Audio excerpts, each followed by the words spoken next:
দেশে কিছু কিছু মেয়েরা বিয়ের পরে মানে স্বামীর সংসার করতে গিয়ে মানে অনেক সময় তারা কি বিষয়গুলো চিন্তা করে দেখেন। একটা বিষয় চিন্তা করে যে স্বামীর সংসারে যত কাজ টাজ করতে গিয়ে মনে করি কি এটা কেমন জানে স্বামীর সংসারে সে গোলামি করতেছে। এটা একটা জিনিস চিন্তা করে, তার মধ্যে নেগেটিভ কী চিন্তাগুলো কিছু কিছু মেয়েদের মধ্যে মাথার মধ্যে আসে, যার কারণে তারা কী সমস্যার মধ্যে পড়ে। আর আরেকটা চিন্তা আসে যে যখন স্বামীর বাচ্চা কাচ্চাকে সে লালন পালন করে, সেভাবে যে এটা তো আর আমার না, এটা স্বামীর বাচ্চা কাচ্চা, তার বাচ্চা কাচ্চা আমি লালন পালন করতেছি, তার গোলামি করতেছি, তার ঘরের সংসারের কাজ করতেছি, সব তার ফায়দা হচ্ছে, সব তার ফায়দা হইতেছে, আমার কোনো ফায়দা নাই, এরকম অনেক মেয়েরা চিন্তা করে। তারপরে আবার অনেক সময় চিন্তা করে যে সংসারে আমি এত কেন খাটাখাটি করব, এইরকম কিছু চিন্তা ফিকির করে। তো এখন বিষয় হচ্ছে যে যে মেয়েরা সারা জীবন সংসার করে, যে মেয়েরা সারা জীবন সংসার করে তারা কি সফলতা অর্জন করতে পারে এবং তাদের সফলতা কি হয়। আর যে মেয়েরা অনেক দীর্ঘ টাইম সংসার করার পর হঠাৎ করে মানে ছেড়ে চলে যায়, তো তাদের কি ক্ষতি হয় এবং তারা কি হারাইতে হয়, এই বিষয়ে বিশেষ করে কিছু কথা বলার চেষ্টা করব। দেখেন, যারা সারা জীবন সংসার করে, এক নম্বরে তার যদি সে সংসার করে, এক নম্বরে সে এরকম একটা উপকার পাইবে যে সংসার করে তাদের কি সফলতা অর্জন হয় এবং তাদের কি সফলতা লাভ করতে পারে। যারা সারা জীবন সংসার করে, এর মধ্যে দেখেন, যদি কোনো দুর্বল স্বামীর সংসারে কোনো স্ত্রী যদি সে গোলামি না মনে করে, সে যদি ভাবে যে এটা আমার সংসার, আমার সব কিছু, আমার দায়িত্ব হিসাবে আমি সংসার করব এবং সব কিছু যা কিছু হবে তা থেকে আমারও তো সব কিছু উপার্জন করলে এগুলোতে আমি মালিক হব, এরকম চিন্তা ধারণা যাদের থাকবে, এটা একদম রাইট।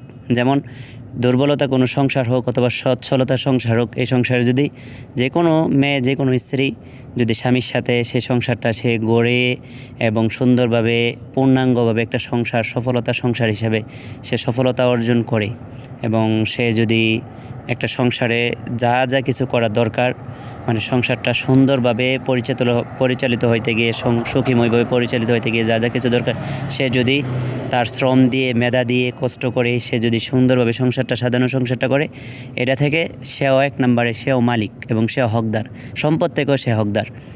শরিয়া সম্মত এবং আইন অনুযায়ীও এই স্বামীর সংসার থেকে সে যদি সারা জীবন সংসার করে, তাহলে জায়গা জমিনও স্ত্রীর নামে থাকবে। আর 2 নম্বর বিষয় হচ্ছে যে সে যদি সারা জীবন সংসার করে, তার বাচ্চা কাচ্চা যেমন হবে, বাচ্চা কাচ্চা যেমন রাসূলের হাদিসের মধ্যে আসছে, কোরআন সুন্নাহর মধ্যে আসছে যে যখন রাসূলকে জিজ্ঞাসা করছিল যে আগে মায়ের খেদমত করব নাকি বাবার খেদমত, তো প্রথমবারও মায়ের খেদমত, দ্বিতীয়বারও মায়ের খেদমত, তৃতীয়বারও মায়ের খেদমত, চতুর্থবার মায়ের খেদমত, তাহলে সে কি পাইল? যদি সংসার করে জীবনে, তাহলে সে খেদমতের দিক দাও, তার উপরে সে এরকম কয়েকটা মানুষ পৃথিবীতে পাইল যারা নাকি তাকে খেদমত করা ফরজ হয়ে যাবে, বৃদ্ধ হওয়ার পর তার খেদমত করা ফরজ হয়ে যাবে, এবং যারা নাকি তাকে সবসময় সম্মান করতে হবে বাধ্যতামূলক, যেটা আল্লাহর কোরআনের আইন অনুযায়ী এবং আল্লাহ তাআলার আদেশ। তাহলে এটা সবচেয়ে তার বড় সফলতা।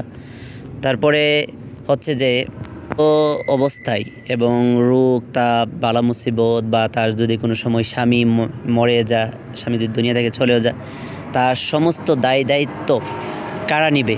সন্তানাদিরা নিবে। তাহলে সে যদি তার একটা মেয়ে যদি তার সারা জীবন কোনো স্বামীর সংসার করে, তাহলে দেখেন তার সন্তানাদিরা, সে এরকম পৃথিবীতে কিছু লোক পেয়ে গেল যারা নাকি তার দায়িত্ব মৃত্যু পর্যন্ত নিতে বাধ্যতামূলক নিতে হবে, কোরআন সুন্নাহ অনুযায়ী, আইন অনুযায়ী। তাহলে চিন্তা করেন, যারা সারা জীবন সংসার করে তাদের কি উপকার, কি ফায়দা, কি লাভ। আর যারা নাকি অনেক দিন সংসার করার পর 2টা 3টা 4টা বাচ্চা রাখার পর বা 2-3টা বাচ্চা রাখার পর চলে যায়, তাদের কি ক্ষতি। দেখেন, নাম্বার 1, তারা অনেক দিন কষ্ট করার পরে তারা যখন চলে যায়, তারা কিন্তু সম্পদ থেকেও বঞ্চিত, সন্তানাদি থেকেও বঞ্চিত, স্বামীর সংসারে সব কিছু থেকে বঞ্চিত, এবং বিবাহিত নারী কিন্তু সহজে বিয়ে হয় না। আর বিয়ে হইলেও প্রথম স্বামীর মতো সুখ শান্তি হয় না। কারণ হচ্ছে, একটা নারী বিয়ের পর, যখন একটা নারী বিয়ের সময় হয়, নারীকে কিন্তু পুরুষ বিয়ে করে, আর বিয়ে করে এজন্য পুরুষ কিন্তু নারীকে ব্যবহার করে।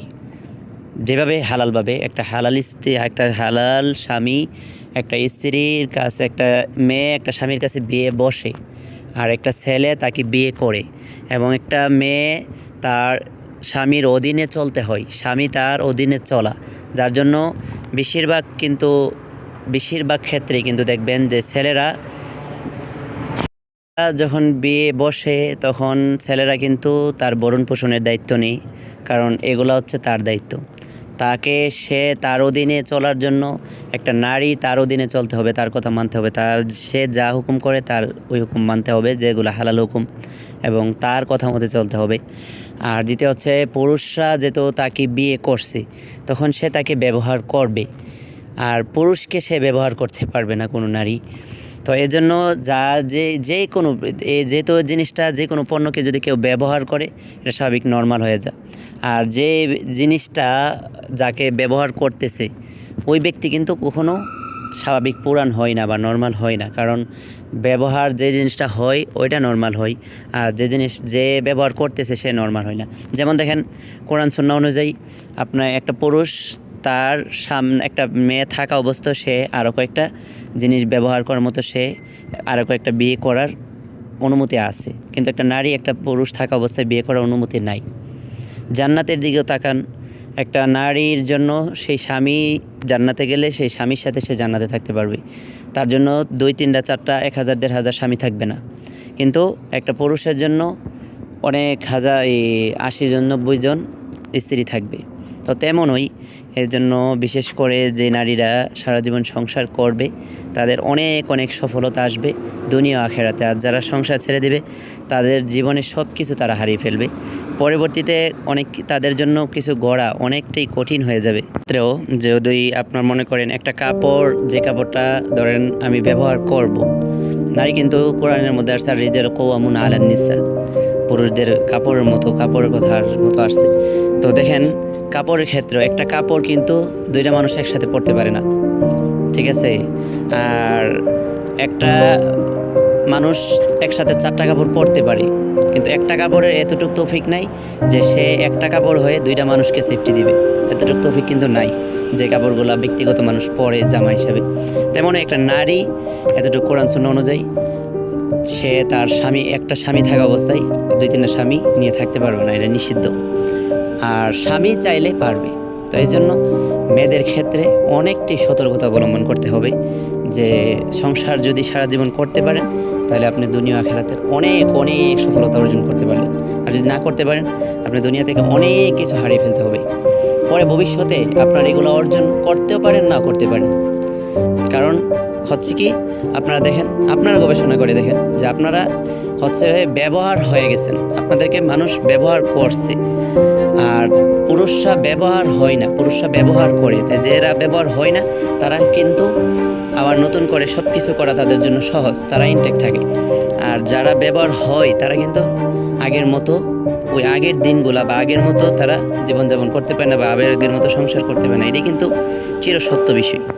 একটা পুরুষের যদি কোনো স্ত্রী মারা যায়, একটা পুরুষ সর্বোচ্চ কয়দিন স্বাভাবিকভাবে সুখ পালন করে, তারপরে কিছুদিন পরে সে আবার পুনরায় বিয়ে করতে পারে, তাই না? তাহলে আপনার স্ত্রী থাকা অবস্থা করতে পারে, মারা গেলেও কয়েকদিন পর সে বিয়ে করে স্বাভাবিকভাবে। তার সে বিয়ে বসে না, বিয়ে করে। সে ভরণ পোষণের দায়িত্ব তার দায়িত্ব অন্য কেউ নেয় না, সে ভরণ পোষণের দায়িত্ব তার নিতে হয়। এখানে কিন্তু অনেক পার্থক্য। তার আমি নারী সম্মানকে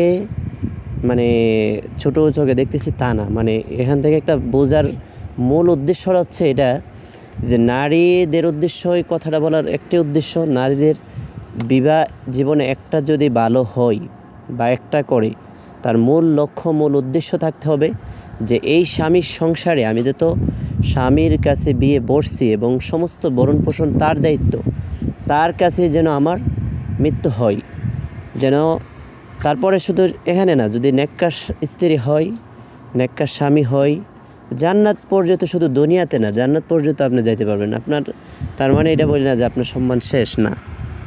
তারপরে দেখেন, বা স্বামীকে ডিভোর্স দেওয়া হয়, বা এখন স্বামীর থেকে আপনি চলে গেছেন, সাথে সাথে আপনার বিয়ে করার অধিকার কিন্তু নাই, ঠিক আছে? তার কি আপনার পবিত্র হইতে হবে, এটা একটা নির্ধারিত সময় আছে কোরআন সুন্নাহ অনুযায়ী। কিন্তু পুরুষের এরকম কোনো নির্ধারিত সময় আছে আমার জানা নেই। পুরুষ চাইলেই সাথে সাথে করতে পারবে, থাকা অবস্থা করতে পারবে, এবং না মারা গেলেও সে যদি চাইলেই সাথে সাথে করবে, কিছুদিনের মধ্যে করবে, তাও পারবে। কিন্তু নারী আমার জানা মতে কোরআন সুন্নাহ অনুযায়ী কোথাও সাথে সাথে নাই, কারণ তার অনেক দিন অপেক্ষা করতে হয়, নির্ধারিত একটা সময় দেওয়া আছে।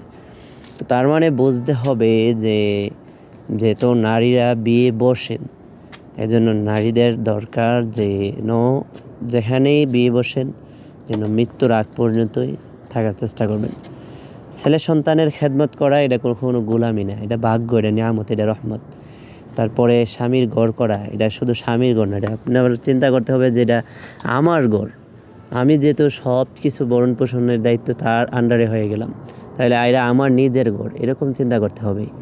এরকম চিন্তা যারা করবে, নিজের সংসার মনে করবে, নিজের সন্তানাদি মনে করবে, নিজের সব কিছু মনে করবে, স্বামীর বাড়িকে নিজের বাড়ি মনে করবে, তাহলেই সে সফলতা ইনশাল্লাহ হবে। আর কারোর মধ্যে যদি ওইগুলো আসে যে এই সন্তানাদি আজ যদি আমি ছেড়ে দেই তারই থাকবে, আমার কি হবে, তার অনেকে দেখবেন বলবে, অনেকে বলেও স্বামীকে উঠতে বসতে, যেই তোর সন্তান, তোমার এটা, তোমার হিডা, আমার কি, আমারই হ্যান ত্যান, মানে ঝগড়া করলে অনেক সময় এগুলো বলে। এগুলো কিন্তু ভুল। মার কিন্তু অধিকার ইসলামে সন্তানাদির অনেক অনেক অনেক বেশি। তো এই জন্য ইসলামে নারীকে অনেক অনেক সম্মান দিছে, অন্য অন্য ক্ষেত্রে বিয়ের ক্ষেত্রে অনেক সম্মান দিছে, যার জন্য নারীর সমস্ত দায়িত্ব পুরুষের নিতে হয়। কিন্তু এটাই যে বিয়ের বিষয়টা নারীকে একটাই করার অধিকার রাখছে, যদি স্বামী থাকে স্বামী অবস্থা অন্য দুইটা বিয়ে করতে পারবে না।